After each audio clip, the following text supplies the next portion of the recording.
ai vetë ka thënë domethënë që dakordsi në parim që nëse Shqipëria hap një konsullat në Lugin,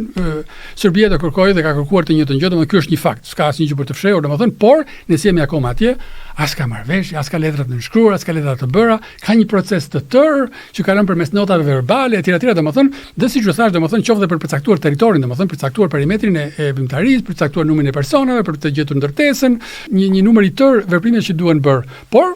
e vërteta, thelbi kjo është në gjithë shqiptarëve në Shqipëri, në Maqedoninë e Veriut, në Kosovë dhe në Malnezi, në një mënyrë ose një tjetër, ose janë në pushtet, drejtojnë vetë, kanë jetën politike, ekonomike, institucionale, gjithçka, të gjitha aspektet, domethënë janë të përfshirë, të vetmi që nuk janë të përfshirë, të vetmi që janë një pakicë në masë të madhe e neglizhuar me probleme dhe me të drejta nganjëherë domethënë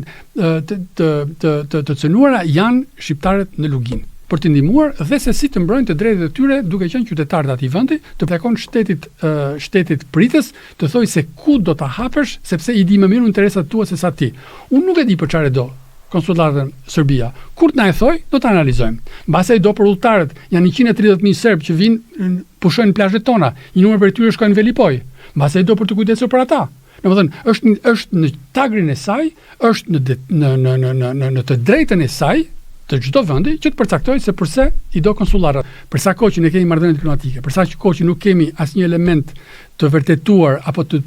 supozuar apo të dyshuar për veprimtaritë të cilat shkojnë në kundërshtim me interesat e vendit tonë, ne nuk kemi pse të kundërshtojmë hapa të tillë diplomatik të njohur. Në momentin kur kemi elemente të tillë, qoftë për individët apo dhe për faqësit, ju e dini që merren masa, ose bëhen non grata ose dhe mbyllen. Në çdo moment çdo vend mund të kërkojë, si ne mbyllim përfaqësinë në Iran. Nuk dua që diplomacia shqiptare, shteti shqiptar, politika jashtme e një vendi që synon të hyjë në Evropë, që bazohet në vlerat dhe në parimet evropiane, që bazohet në më të mirën, që do të ndërtojë marrëdhënie, siç thash në fillim që është një ndër investimet të më të mira që ka bërë shteti shqiptar